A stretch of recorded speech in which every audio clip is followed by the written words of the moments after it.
Live from ABC7, this is Eyewitness News at 8 p.m. on LA56. Private photos getting public exposure. Nude pictures of some of Hollywood's brightest stars, including Jennifer Lawrence, show up online. Can you trust the cloud? He's known as the AK-47 bandit, a violent bank robber who wounded a Chino police officer and then robbed a series of other banks. Now he is back, and Chino police are vowing to track him down. This interview is my final chance to push the American government into helping me. A desperate plea for help from 3 Americans detained in North Korea. One of them is from California. Good evening. I'm Colleen Sullivan. I'm David Ono. Welcome to Eyewitness News on LA56. Could this be a lesson for all of us? We now know the FBI is investigating a hacking scandal that's rocked Hollywood. Private nude photos of stars like Jennifer Lawrence popping up on the internet. Eyewitness News reporter Miriam Hernandez reports on what we are learning. She is a favorite of fans and photographers, but Jennifer Lawrence is not smiling about a collection of shots allegedly stolen by hackers. The Oscar winner tells investigators that nude photos of herself on her phone were lifted from a cloud storage system and posted on the internet. I blushed because I'm thinking, what does it take for you to know better? But Lawrence is not alone. There's reality star Kim Kardashian, Grammy winner Rihanna, Ariana Grande, and supermodel Kate Upton.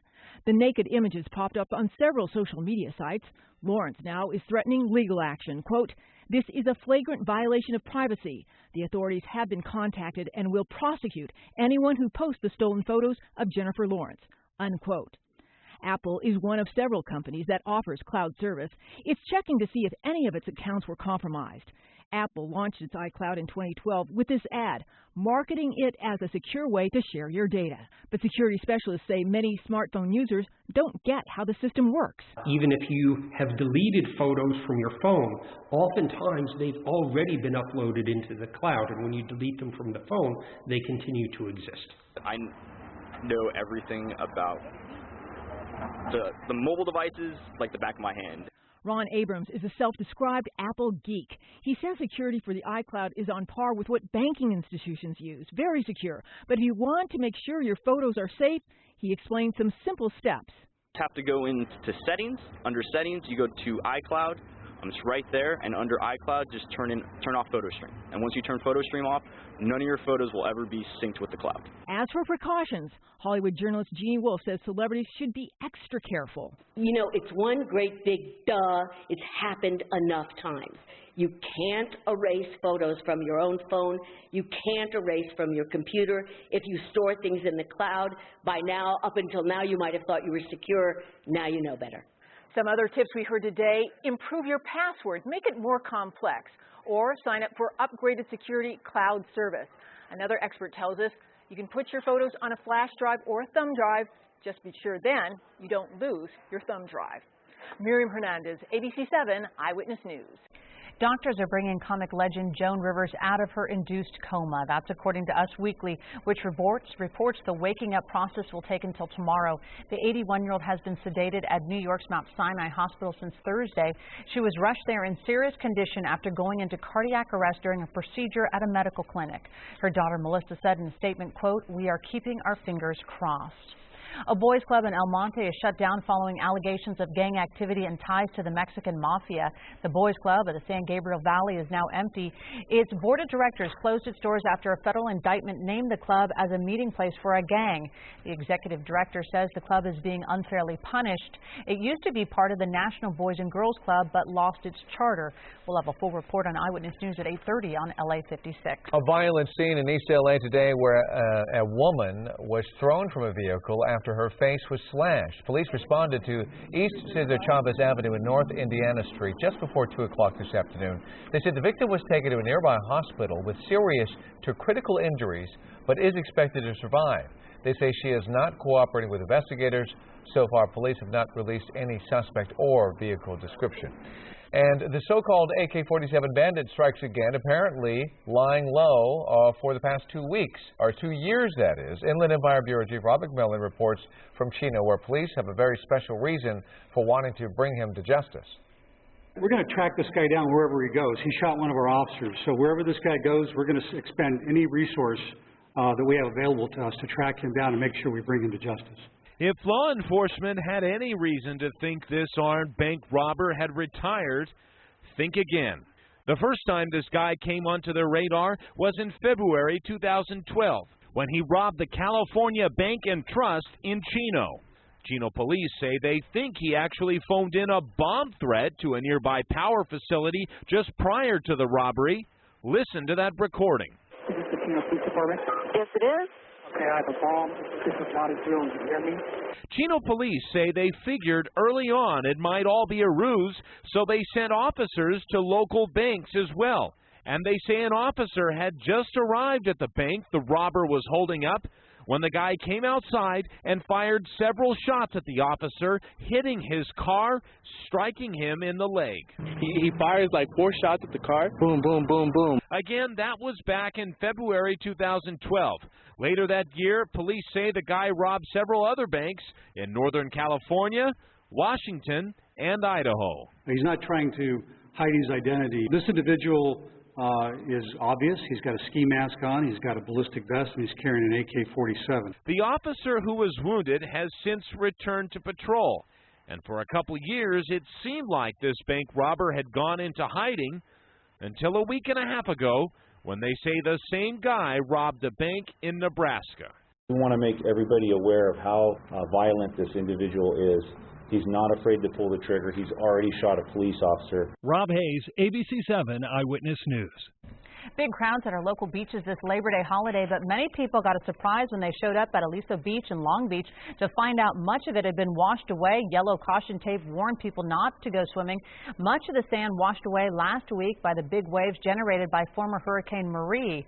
The surf has diminished, but lifeguards are still very busy this long weekend because of the volume of visitors and the strong rip currents. All right, let's talk to Jonathan Novak right now about this. It really was a beautiful day out there, Jonathan, but I can't believe summer's just about over. I know, right? Well, the temperatures were very nice, and the nice weather's going to continue, actually, and hopefully we can hang on to summer a little longer than we're supposed to. Right now, it is clear to partly cloudy. LAX actually seeing a few clouds right now this evening. 71 degrees at the airport. Very warm. Temperatures were at maybe a little bit above average today, and tonight they're playing out as such, just at or a little above where we normally would be. We're a lot of 70s and even some 80s still hanging on around Riverside, Ontario, 100 still in Palm Springs, and warm in Ojai, 78. Good evening to you. Had a little Catalina Eddy spin up today. That was this morning. That helped to keep that marine layer in place. We'll have another one of those tonight, which, means, again, we have the marine layer for tomorrow, a bit thick, in fact. We'll get the clouds out by 10, 11 a.m., and you'll have a sunny afternoon with temperatures around 80 degrees by noontime. We have a shift in the weather pattern, though. It looks like temperatures are going down. I will tell you how cool it gets coming up in that 7-day forecast. All right, Jonathan, we'll see you then. Okay. Western governments are stepping up efforts to block their citizens from joining terror groups. Britain is proposing new laws giving police the power to seize passports of Britons suspected of traveling to fight alongside terror groups. France is now urging parents to call a toll-free hotline if they suspect their children or someone else of joining ISIS.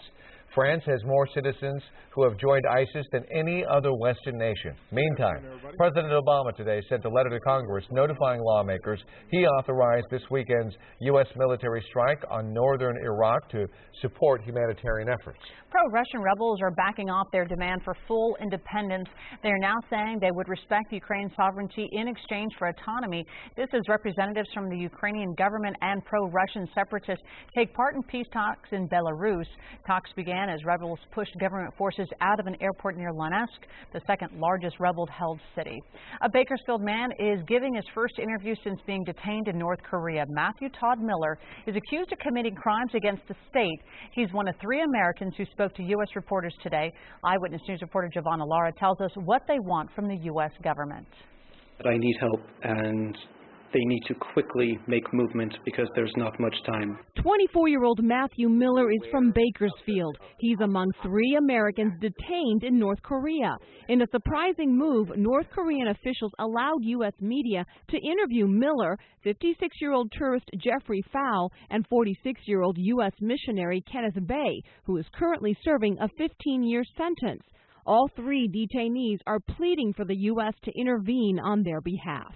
I've been requesting help for a long time, and there's been no movement from my government.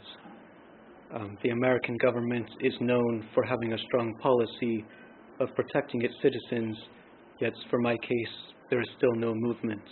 I'm good for the time being, but I need to let people know that I'm getting desperate. I'm getting desperate for help. Watched by North Korean officials during the interview, all 3 Americans are accused and have admitted to violating their status as tourists. Fowl, who is married with 3 children in Ohio, is accused of leaving a Bible in a hotel. Miller is accused of tearing up a tourist visa and seeking asylum in North Korea, but he won't learn of his charges until he goes to trial. Bae, who's been detained the longest, 2 years, is working at a labor camp. The North Korean government claims he was part of a plot to overthrow its regime. Bae's health is now failing. And I do believe that special envoy need to come in order to resolve the situation that I am in right now. So I do ask the U.S. government to send an envoy as soon as possible. And otherwise, I think that's the only hope that I have right now in order for me to go home and be reunited with my family. Giovanna Lotta, ABC7 Eyewitness News. And up next here at 8 o'clock, caught on video of violent smash and grab as a car slams right into a convenience store while the thieves walked away empty-handed. What's this? Grab our signal. We are going down. We have a hole in our boat. The Coast Guard scrambles as a fishing boat off our coast starts taking on water. The summer scorecard is out. What films topped the box office? I'm George Pinocchio. We'll run down the big hits of summer next in tonight's Hollywood Wrap.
Dramatic surveillance video from a gas station in Houston, Texas. You can see a white pickup truck ram right into the building. Then several men jump out, ransacking the store. This all happened at about 3:30 in the morning, but police say it appears a witness scared off the men before they could steal the ATM. The owner says very little is missing and no money was taken, but it will cost $35,000 to fix the damage. 5 grateful boaters are reunited with the Coast Guard crew that rescued them from their sinking vessel. Coast Guard video captured the scene after the boat took on water and began to capsize 17 miles off the coast of San Diego Saturday night. An urgent radio call sent a Coast Guard boat racing out, and today the boaters and their rescuers were all smiles. Grab our signal. We are going down. We have a hole in our boat. We started bailing the water out with, we couldn't find anything at first because the bucket wouldn't fit, so we were just dunking water bottles in. On the way back, we were full of energy, full of zeal for just saving lives. It's why we joined. It's what we're here for. The Coast Guard used pumps to control the flooding, and then they towed this boat to shore. Well, the rough surf sort of dying down. We had a crazy week last week. I was thinking you must have been surfing all week because you were off. If you knew how good or not of a surfer I am, then you would know that I did not go out into the water. And I was telling, you know, it was very dangerous. And that story right there, the ocean not friendly lately, as of late. But seas have calmed down. So the warm weather this week, 2 thumbs up. And out there looks good to get out on the beach and get a tan, which I desperately need. LAX, time lapse from today's show. Sunny skies. Once we got some of that marine layer out of the way, we'll have it again tonight. In fact, it's going to be thickening up, and I'll tell you why momentarily. Our temperatures right now are actually, well, I'm skipping right to the forecast. I don't know what that was about. I have to head back and tell you exactly what's going on. Give me 1 second here, folks. So what we're looking at on our computer here is, let me get back to the time lapse. There we go. Almanac. That was fun. Maybe it got excited about surfing. I have no idea what that means. 85 was our high today. Normally we would be at 85. So there you go. It's pretty average. But temperatures are going down. And you'll see that in a moment again in that 7-day forecast. Burbank is clear, but you will see the clouds roll in tonight, 78 degrees at the moment. 84 Palmdale and Victorville. This is your current temperature, so a very warm evening. 82 Riverside and still hanging on to the triple digits over in Palm Springs. By the way, Oxnard 66. You'll see the clouds tomorrow morning as well. So here is what's happening right now. We have high pressure that's been giving us a very warm weather over the last couple of days. It's going to slide off to the east over the next few days, and as it does that, here's what happens. It makes room for an area of low pressure to develop, a trough off to the west, and that's going to give us an onshore flow. That will continue on Tuesday. Watch the future scan here. You see that trough building off to the west of us? That'll go into Wednesday and into Thursday, and that's going to mean an onshore flow will increase, and you know what that means. The marine layer will increase, temperatures will decrease, and overall it will be warm, morning clouds, afternoon sunshine ahead. So we'll keep those low clouds in there for tonight. Moving inland, beaches 66. Tomorrow, low deserts, 80 degrees. High temperatures tomorrow, looking good. A little warm, but not as warm as we've been seeing. We'll drop temperatures a couple degrees in LA, 83 for a high. Mid-90s in the IE, and 107 Palm Springs, 84 Irvine, mid-70s at the coast, can't beat it. 7-day forecast, LA Metro and Orange County, powered up by AccuWeather. So here's the cool down, a little cooler on Wednesday and Thursday even still, and then we'll warm it back up into the weekend with high pressure trying to nudge back in a little bit. But the next 3 days or so, more morning clouds than you've been seeing, and cooler weather, slightly cooler weather. Valleys, IE, same for you, of course, just below 90 tomorrow, and then mid-80s Wednesday and Thursday before you get back to the 90s on Friday, Saturday, and Sunday. All right, mountains, it's just beautiful. Mid-80s for the most part. Your warmest day will actually be tomorrow, 80 degrees. And then breezy, really breezy. Winds kicking up in the high desert on Wednesday, 40 to 45 miles an hour. Temperatures dropping down just a bit this week, mid-90s all the way through. And then next Monday, you got a 92 in there. Otherwise, it's hot, windy, sunny, and dry. Another check of the forecast coming up in a few minutes. Back to you guys at the desk. Thank you, Jonathan. You're welcome. In tonight's Hollywood Wrap, the box office scorecard for 2014. And why studios are happy to leave this season behind. Here's George Pinocchio with the details. Well, we move on to the fall movie season, but first, the summer of 2014 is going out with a whimper. Studios saw revenue down 15% from last year, with totals barely cracking the $4 billion mark. It's the lowest summer earnings in 8 years. The one bright spot flew into our galaxy in August.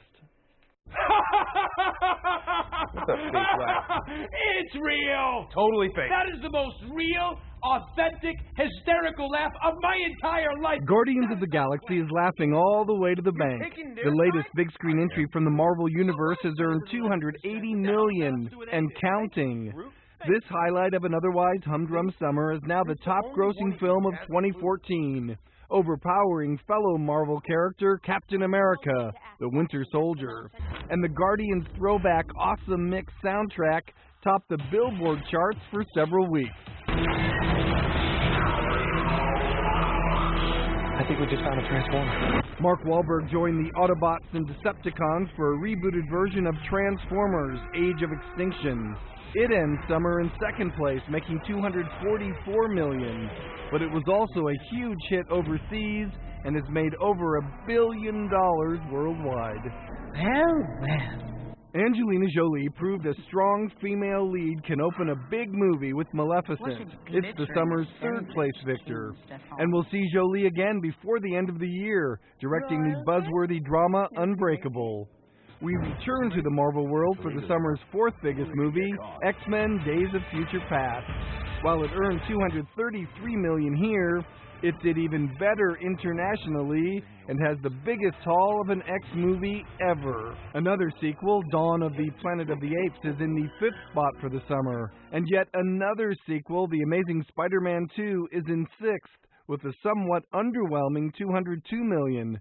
Rounding out the summer's top 10, the reboot of Godzilla, the buddy comedy sequel 22 Jump Street, the only animated film to crack the top 10, How to Train Your Dragon 2, and the R-rated comedy Neighbors. To the point that the overall numbers this season have been disappointing, if Guardians would have been in last summer's record-breaking movie mix, it would have only landed in 5th place. I think the common denominator for all those 10 films, they're often aimed in the summer at a younger audience, the 18 to 25-year-olds. And no reason why, any research on why people just aren't going as much this year? I don't know. I think sometimes it's what's at the box office, and maybe that's not what everyone wanted to see. Yeah, so they're just not motivated, not as motivated. We'll get into some other films soon. Okay. That'll be fun. All right, George, thank you. Up next, the world's oldest person turns 127 and shares her secret to longevity. 127. Plus a new cleanse that takes the cake, but gives you plenty of ice cream. But will it really help you lose weight? Plus, who is the drunkest Democrat in Texas? A strange tweet from indicted Texas Governor Rick Perry.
Well, here's a detox diet that sounds too good to be true. It's called the Ice Cream Cleanse. The diet features a superfood ice cream that contains raw fats, various vitamins, and fresh organic fruit.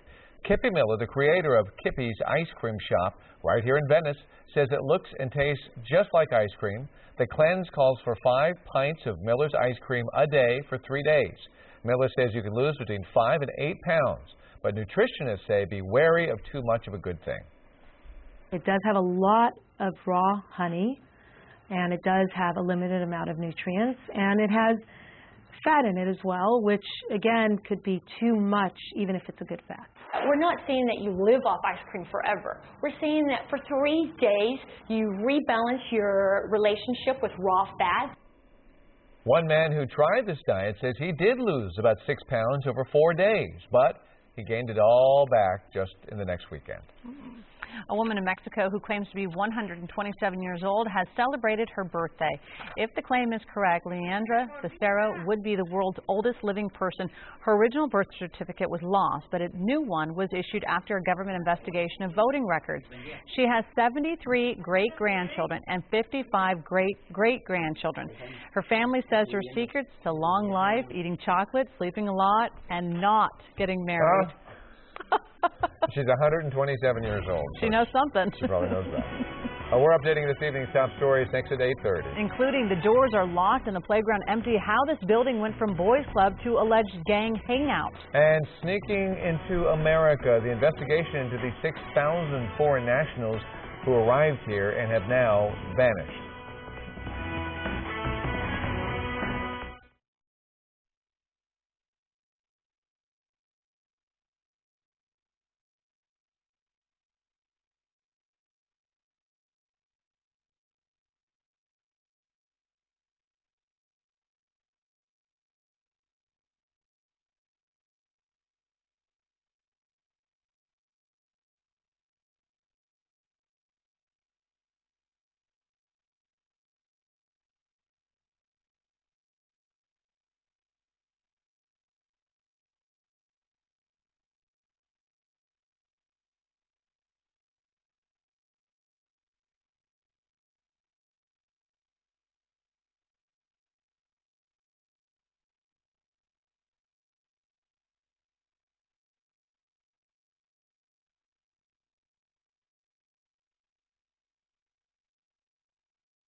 Live from ABC7, this is Eyewitness News at 8:30 p.m.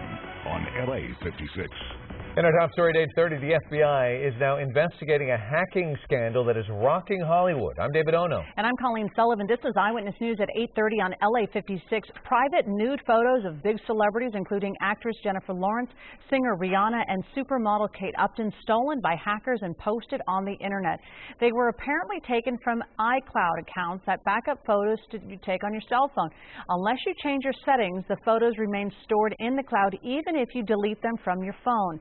Apple says it's investigating whether its iCloud service was breached. Our other top story, the Obama administration says it is doing all it can to win the earliest possible release of 3 Americans being detained in North Korea.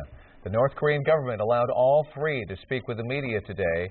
Kenneth Bae is already serving a 15-year term, but says his health has deteriorated at a labor camp. Tourists Matthew Miller and Jeffrey Fowl each expect to face trial within a month. I'm good for the time being, but I need to let people know that I'm getting desperate. I'm getting desperate for help.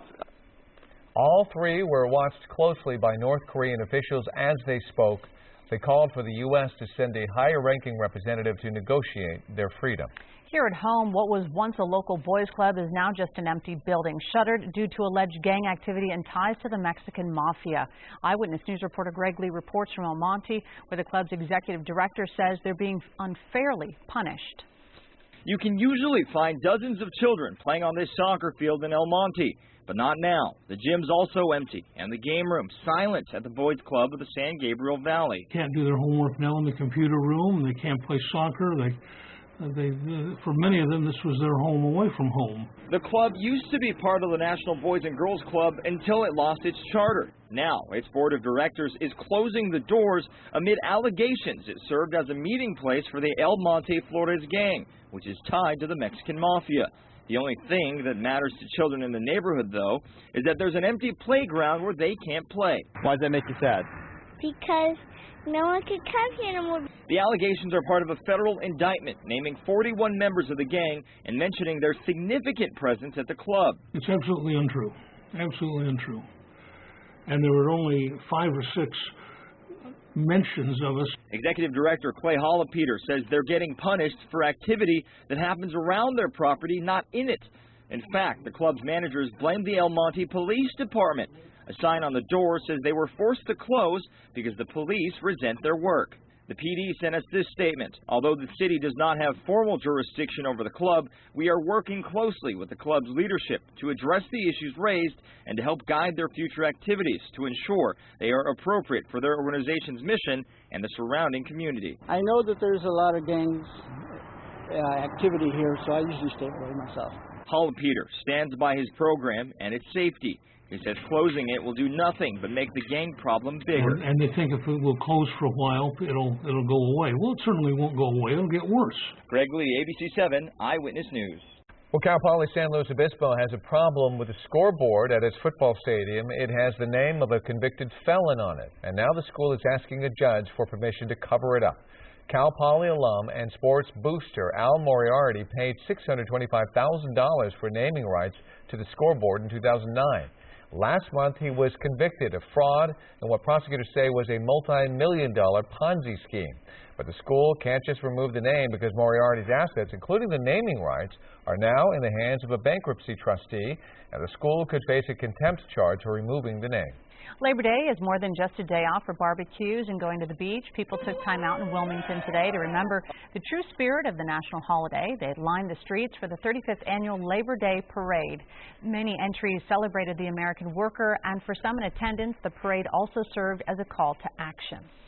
It's a really beautiful holiday, and a lot of times it just gets caught up in just a day off. But it's amazing to put the emphasis back on the employee, back on the labor, the person that's trying to support their family with wages. The theme of the parade this year was Stop the War on Workers. LA Mayor Eric Garcetti used the Labor Day holiday to announce his proposal to raise the minimum wage in the city. It is a crime for people to live in this rich nation and receive starvation wages. So today we agree it is time to raise the wage, LA. Garcetti wants to increase the minimum wage to $13.25 an hour by 2017. But the plan is concerning to LA hotel operators who say it conflicts with another one to raise the minimum wage for hotel workers to $15 an hour. In California, the current minimum wage is $9, but goes up to $10 an hour in 2016. In the Philippines, 4 suspects are under arrest on suspicion of plotting to bomb Manila's international airport. According to state media, they may have come close to pulling it off. Investigators say the explosives were inside a truck parked outside one of the terminals. Counterterrorism agents say, acting on a tip, they caught the men before dawn while they were in the process of assembling the bomb. Investigators are still trying to determine whether any particular group was behind the plot. And as we reported at 8 o'clock, the British government is taking the lead of the crackdown on ISIS terrorists. The plan to seize passports of suspected terrorists, preventing them from leaving the UK to fight in Syria and Iraq, and stopping those already overseas from returning home. And an ABC News investigation here at home, 6,000 people entering the U.S. and then vanishing. ABC's Brian Ross is on the story tonight. For a down payment of just a few $100s, there's a much easier way than this for people to sneak into the country. Here's how. Get a U.S. student visa to go to school and then disappear. As of today, U.S. authorities are investigating the whereabouts of more than 6,000 foreign nationals who arrived in the U.S. on student visas and have vanished, their intentions unknown. They just disappear. That's just what happened with the 9/11 hijacker who flew the passenger jet into the Pentagon, and authorities say the problem continues. It's been pointed out over and over and over again, and the fact that nobody's done anything about it yet, that's a very dangerous thing for all of us. It's a well-intentioned program that allows more than 1 million foreign students a year to study in the U.S. But an ABC News investigation found Homeland Security also certifies 86 beauty schools, 36 massage schools, and 9 schools that teach horseshoeing, all valid for U.S. visas. Why a horseshoeing school? What's the value in that for the U.S.? I'm not too sure what the value of that for the U.S. would be, Brian. Peter Edge heads investigations for ICE, Immigration and Customs Enforcement. I do agree it's a problem, Brian. But they've blended into the landscape somewhere. They have blended into the landscape. It's like disappearing, isn't it? Well, virtually. ICE agents have brought criminal charges in some cases, including against 5 top administrators at what's called the Micropower Career Institute in New York, where authorities say they essentially offered an easy path to U.S. visas for the price of tuition. Can you please leave the premises? None of the administrators would come out when we showed up, and they've all pleaded not guilty to visa fraud charges. But incredibly, despite the indictment, the operation remains on the Homeland Security list of schools certified for foreign student visas. Here it is, right here. Right. How can they still be on the list of certified schools? Brian, I can only say that this is the United States of America and everyone has due process. In the wake of the 9/11 attacks and the training of the hijackers at U.S. flight schools, there were also calls for reforms and full FAA certification of the schools. But the most recent audit shows fully a third of the flight schools have yet to be certified by the FAA. Brian Ross, ABC News, New York. Texas Governor Rick Perry is condemning a tweet sent from his personal Twitter account, and he says it was unauthorized. The tweet criticized the Democratic district attorney that Perry is charged with unlawfully trying to oust. It read, quote, "I don't always drive drunk at 3 times the legal blood alcohol limit, but when I do, I indict Governor Perry for calling me out about it. I am the most drunk Democrat in Texas," end quote. The tweet was referring to Travis County District Attorney Rosemary Lemberg, who was convicted of drunk driving back in April. Perry vetoed funds to her office when she refused to resign. Perry later tweeted that he did not condone the tweet and he took it down. Up next, do you suffer from adult ADHD and don't even know it? How to find out and what you can do. Plus, parents of a young child stricken with cancer in trouble with the law, and we'll show you why. Jonathan Novak here. Beautiful day today. It was sunny in the afternoon. Temperatures were warm, but they're not going to stay warm. I'll tell you about it coming up in the 7-day forecast. Stick around.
Here's a terrifying story that will make you think twice before texting and driving. A Colorado woman is impaled in the buttocks after crashing into a metal pole. The next thing I knew, I was looking up, there was white powder from the airbag. Christina Johns was left with a metal guardrail piercing through the lower half of her body after the crash. Johns had just dropped her daughter off at middle school when she looked down at her phone for a split second. Johns says she just feels lucky to be alive. I'm truly a miracle. They said if it gone just a little bit the other way, I would bled out. Firefighters had to saw off both ends of the pole to get Johns out. She needed more than 40 stitches and will have to use a walker as she continues to recover. A battle over how to treat a British boy with a brain tumor is heating up. Tonight, his parents are in custody in Spain. The parents of 5-year-old Asha King want his tumor treated with a new type of proton therapy, but the British hospital where he's been getting care has a different plan. His parents took him to Spain so they could sell a property in order to pay for treatment in the U.S. or the Czech Republic. They were arrested after the hospital found the boy missing. A Spanish judge will now decide if the family should be sent back to Britain. Are you easily distracted, impatient? You always interrupt conversations. A well-known condition diagnosed in children may not be as easy to spot in adults. You could be suffering from it and not even realize it. Health specialist Denise Dodor tells us more about the signs. It was a feeling Maria Edwards couldn't put her finger on. I felt like I was different from other people. I kind of put myself down. I looked at other people and said, well, they're so perfect, and I'm not. That imperfection the 51-year-old felt is actually adult ADHD.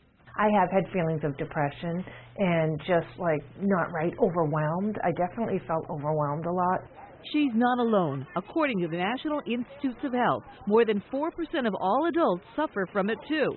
Do you ever use a whiteboard? Clinical psychologist Dr. Kate Roberts says warning signs of adult ADHD include lack of focus, difficulty completing tasks, organizing, and planning, as well as a low frustration tolerance. And often they find themselves interrupting others in conversations. Difficulty with what we call self-monitoring. So what that is basically reacting without thinking. Oftentimes people will regret actions because they do it so quickly. Dr. Roberts says routine is key for those with ADHD and suggests making a schedule to aid in time management, planning ahead, eating healthy, and a consistent workout will help people stay focused. I think that low self-esteem is paramount for people with ADHD. Especially in adults who have gone undiagnosed. Once I got the diagnosis, I stopped blaming myself for my shortcomings. A diagnosis that meant a world of difference for Maria.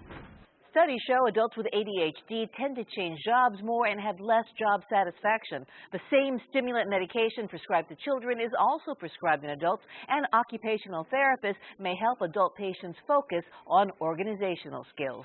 In the newsroom, Denise Dodor, ABC7 Eyewitness News.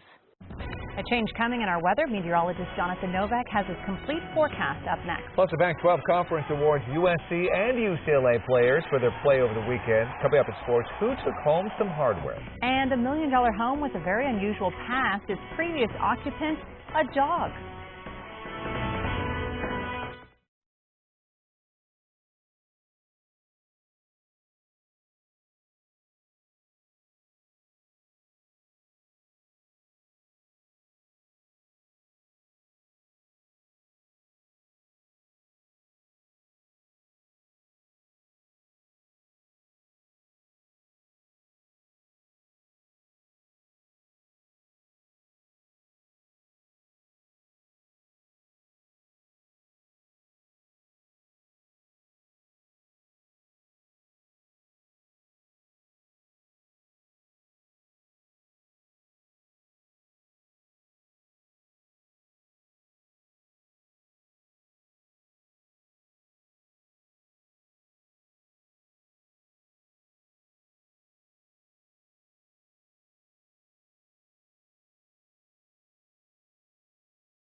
The Super Scoopers are here. These water-dropping planes are now on the tarmac at the Van Nuys Airport. The two arrived from Canada. LA County has been leasing the planes for the past 20 years. It cost nearly $3 million to have them staffed and ready for use over the next few months. Well, that's kind of scary going into fire season. But we had a beautiful, I was going to say 4th of July, beautiful Labor Day. Someone's living in the past. Other parts of the country, though, they had a rough one. Yeah, the Plain State still, actually, tonight, a rough one. Severe weather going on around there in portions of Kansas. I have some video for you tonight.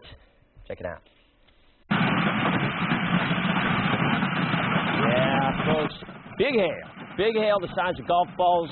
This is video from northern Kansas. They saw lightning and violent winds. Nebraska, Iowa also having widespread damage from the strong winds, gusting as high as 80 miles an hour. Severe weather tonight in portions of southeastern Kansas. They're seeing quarter-size hail. They're seeing gusts of 60-plus miles an hour. And one spot in central Kansas saw 6.5 inches of rain over the last 24 hours. So they're dealing with some flooding issues on top of it all. Live Megadolphins 7000 HD locally. Whew. What a fantastic day it was, starting off the work week. Weather today, this is actually a time-lapse.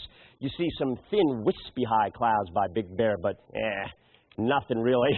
It was just sunny skies, fantastic. Calabasas hit a high today of 94, Pasadena the same, upper 80s.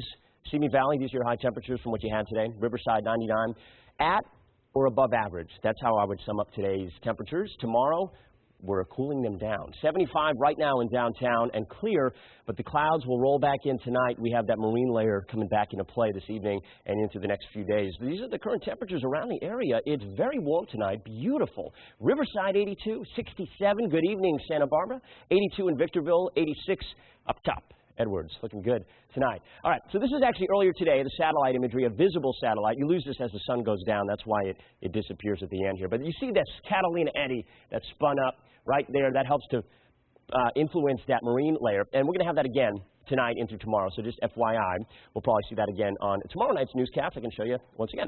High pressure is going to be moving away, and that's going to make room for another weather feature to move into the Pacific, and that's a trough of low pressure. I'll show you in the future scan. This is Monday at 8 going into Tuesday. You see right here that dip, that's a trough, and that's going to mean an onshore flow for Tuesday. Watch this, Wednesday, and into Thursday. What does that spell? It spells cooler weather, marine layer, and overall not bad, but not the heat that we've seen the last several days. It's going to be back down at or actually below average Tuesday, Wednesday, and Thursday. So tonight, nice. Got the low clouds are going to be pushing inland. High desert 65, valleys at 60, and then tomorrow's high temperatures really nice. 86 in Glendale, 83 Los Angeles. So we are cooling it down to 5 degrees maybe, depending on where you are. Riverside is going to be about 5 degrees cooler. It's 98 in Lake Elsinore tomorrow afternoon, 86 Mission Viejo, and that 7-day forecast. All good stuff. A few more clouds the next few days. Cooler temperatures. Then we'll warm it back up for the weekend. So lower 80s for a few, and then 85 as we head into Saturday and Sunday. Valleys, IE, just edging against 90 tomorrow afternoon with some morning cloud cover, actually. And we'll keep the clouds in there for Thursday. We'll get them out of the way by about 10, 11 a.m. And then more sun heading into the weekend as we warm things back up. Mountains, fantastic. Mid-70s. Overall, you got 80 tomorrow. Aside from that, 75 or so. A little bit cooler, but very nice. And in the high desert, watch out for the winds. Wednesday kicking up 40 to 45. Otherwise, temperatures right there in the mid-90s. Dallas has the latest on the forecast on ABC7 at 11. Have a good night. Thank you, Jonathan. You're welcome. Early in the offseason, the Oakland Raiders traded for veteran Matt Schaub in hopes he would be this year's starting quarterback. But just 6 days before the start of the season, the Raiders coaches have decided to start rookie Derek Carr under center. Dodgers now back at the Ravine taking on NL leading Washington. Bottom of the first, blew down 1-0 when Matt Kemp changes that with a swing of the bat. Going to the bleachers in right field, his 17th of the year, knocks the game. Top of 5 now, and Nats up 3-2. Denard Span with the 2-run bomb, his second of the night, the 4th given up by Roberto Hernandez, who had not given one up since July 22nd. Fast forward to the 9th. LA down 6-4 with 2 on, and rookie Jock Peterson with a chance to win it, but he goes down looking at the 3-2 fastball. And the Dodgers lose their 4th in 7 games. 6-4 is the final. USC quarterback Cody Kessler was announced as the Pac-12 Offensive Player of the Week after his performance against the Bulldogs. Kessler continued his stellar play from late last season, throwing for career best 394 yards, all but 85 of those coming in the first half. The junior tied his career high with 4 touchdown passes and also added another score on the ground. And kudos also in Westwood. UCLA linebacker Eric Kendricks took home Defensive Player of the Week honors of the conference. The redshirt senior spearheaded the Bruins defense in Charlottesville, registering 16 tackles, forcing a fumble, which was returned for a score, and then intercepting a pass and taking it 37 yards to the house, which was one of 3 defensive touchdowns for the Bruins. Man, that was crazy. I've never been a part of 3 touchdowns in defense, and I mean, shoot, that happens, and that's what we've been practicing. And I mean, it was surprising, but at the same time, it wasn't surprising because I know how hard these guys have been working. So I mean, it's really cool, like I said. But I'm gonna get back to work. Don't worry about it. Defense played a great game. I mean, scoring 3 touchdowns is huge. It's really, being able to try to be the #1 defense in the country, and I feel like we have that here. Our front 7 is good. Our secondary is all back, and they're amazing secondary, and they're gonna do a good job for us this season. Up next for the Bruins, the Memphis Tigers, Saturday night at the Rose Bowl. An unusual story surrounding the sale of a multi-million-dollar home in Los Feliz. The owner died years ago, but the home couldn't be sold until now. Eyewitness News reporter Rob Hayes tells us why. The English tutor in the hills beneath the Griffith Observatory may seem like the other homes in the Los Feliz neighborhood, but most people who look at the house on Chislehurst Drive may not realize they're looking at a multi-million-dollar doghouse. Here's a dog, and he lives in this mansion with a pool for 11 years. That dog? Tizu the Shih Tzu, once owned by this woman, Mary Sue Hubbard, the 3rd wife of Scientology founder L. Ron Hubbard. It isn't everybody who can write a book that turns the world on its ear. Mary Sue Hubbard lived in the house for 18 years up until her death in 2002. But even though she left the house to her 3 surviving children, they couldn't sell it. She put a condition in the will that the house could not be sold as long as Tizu was still alive. Tony Ortega is a reporter who for years has written about Scientology. He broke the Shih Tzu in the Tudor story when little Tizu, the dog, finally died last year. Ortega says 3 other people also stayed at the house as not-so-temporary caretakers for the tiny pooch. No one anticipated that Tizu would outlive Mary Sue by 11 years. I think it annoyed a lot of people that a little jewel in Los Feliz could be left to a dog. Karen De La Carrier is a former Scientologist and lives down the street. She says the small dog with the big house doesn't surprise her. But now that Tizu's gone, the sale is on. The home listed for just under $2.5 million. And while its pool and architectural details are nice, Ortega says its backstory might be its biggest selling point. I think this kind of notoriety helps, at least in a place like Los Angeles. In Los Feliz, Rob Hayes, ABC7 Eyewitness News. And more news straight ahead here at 8:30 and ahead tonight on Eyewitness News at 11 on KABC. 2 people are dead following a road rage shooting in a local neighborhood. We'll have the latest on this developing story, plus a new movie about human trafficking based on real stories, how Los Angeles is very much a part of the sex slavery business. These stories and all the late-breaking news on Southern California's #1 late newscast, Eyewitness News at 11 on KABC.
The city of Key West threw a celebration today for long-distance swimmer Diana Nayed.